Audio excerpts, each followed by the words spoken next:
un des derniers survivants noirs des camps nazis. Donc il est né en Allemagne, il a grandi avec le régime d'Hitler et il a été parmi les Noirs qui ont subi les lois du Troisième Reich en Allemagne.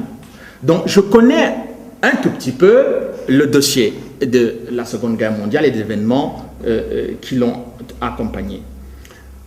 Pour connaître aussi un peu le dossier du Rwanda, j'ai essayé d'énumérer dans ce livre un certain nombre de faits précis qui prouvent qu'il n'y a aucun élément précis, strictement aucun, qui puisse permettre de comparer les événements de la Seconde Guerre mondiale avec les événements du Rwanda. Exemple, le président Juvenal Habyarimana, si dictateur fut-il, comme le disent tous ceux qui le détestent, il n'a jamais écrit un livre de la trempe de Mein Kampf, comme l'a fait Hitler.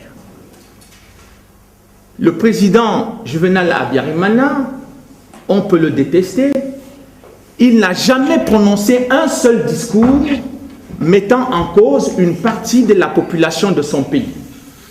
Jusqu'à ce jour, je n'en ai pas trouvé. J'attends qu'on m'apporte un discours du président Habyarimana où il dit « mort les Tutsis » où on va castrer ou je ne sais pas quoi, faire quoi avec des Tutsis qui étaient au Rwanda. Je n'en ai pas trouvé un seul.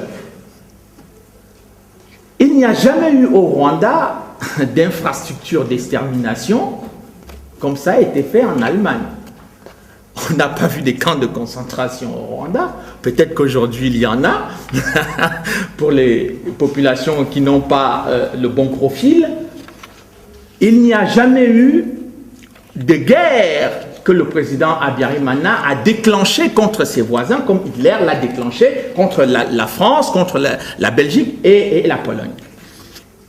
Quand je parle de guerre déclenchée par le président Habyarimana, les Juifs n'ont jamais déclenché la guerre contre la Wehrmacht dans les événements de 1940 jusqu'en 1945.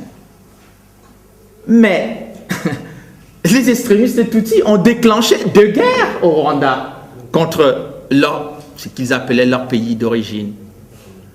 La communauté juive n'a pas pris le pouvoir à Berlin, les armes à la main, en 1945. En 1994, les extrémistes Tutsis ont bien pris le pouvoir au Rwanda, les armes à la main, en massacrant à la fois des Hutus et les Tutsis, comme je le dis, puisque eux-mêmes ont reconnu que lorsqu'ils sont arrivés à Kigali, ils ne savaient pas distinguer qui était Hutu, qui était Tutsi, ils tiraient dans la masse. Donc, j'ai dit dans le livre que s'il fallait énumérer des faits historiques extrêmement précis, ça ferait tout un livre qui prouverait qu'il n'y a aucun point de similitude entre les événements du Rwanda et les événements qui ont été à la base de l'extermination des Juifs ou même les exterminations des Noirs qui étaient en Allemagne sous le Troisième Reich.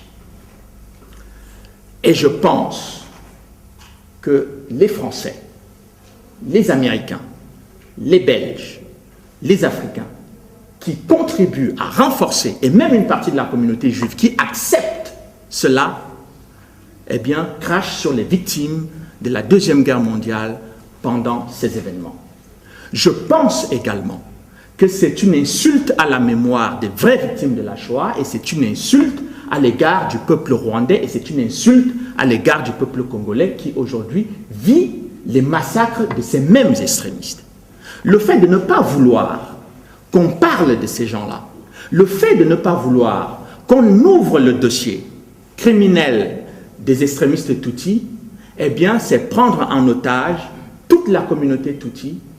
Surtout aussi, c'est de permettre que les Congolais n'aient pas la possibilité et le droit de pouvoir poser des questions sur l'occupation territoriale dont ils font l'objet depuis 1996.